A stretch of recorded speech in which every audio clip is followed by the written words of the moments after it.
Who thinks that receiving feedback can be as difficult as giving feedback? I certainly know that I can struggle with receiving feedback. I mean, coaches are in the feedback giving, feedback receiving business, and it's something that I've had to work on for a long time. And I know that I'm not on my own with this. But one of the incidents that really changed my whole way of responding to feedback is seared into my memory, and it happened while I was studying for my MSc in executive coaching at Ashridge. And I was with my tutor group and my tutor listened to some of my ideas, and he then said that they were brilliant, and he went on to say what the impact was going to be on my work and on my dissertation and that kind of thing. And I must admit, I still can't remember what he said because I absolutely tuned it out. I didn't know how to handle it. And I glossed over it and started to continue talking. And he chose his own feedback moment. He put his hand up and he said, "Listen, look what you're doing."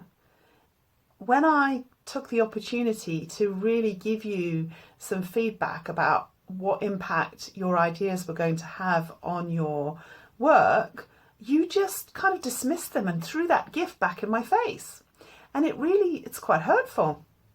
And that's a brilliant example of feedback, actually. And it's, as all good feedback does, it really sunk in, but it took a moment.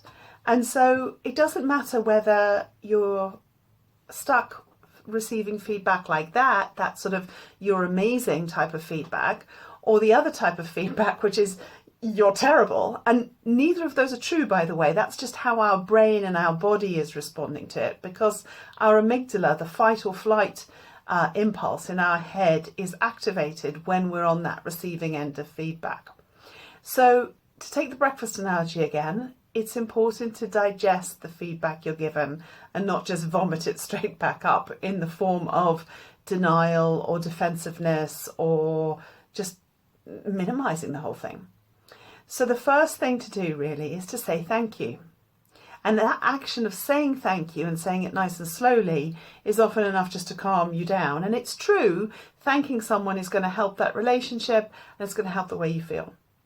And the next thing is to then, you can say, there's kind of three things that you could say. One is you could just say, "I appreciate you telling me." Because again, if we don't get told, we'll never know. We're going to be blissfully or otherwise ignorant. And the other thing you could do is, if you're one of the freeze types, you might say, "I need to process that."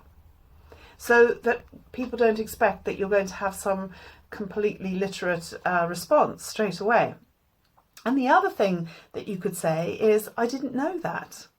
So thank you plus one of those phrases is really helpful to make that transition from receiving and then the process of digesting feedback before you continue to have a conversation with the person that has taken the time and the effort to give you feedback.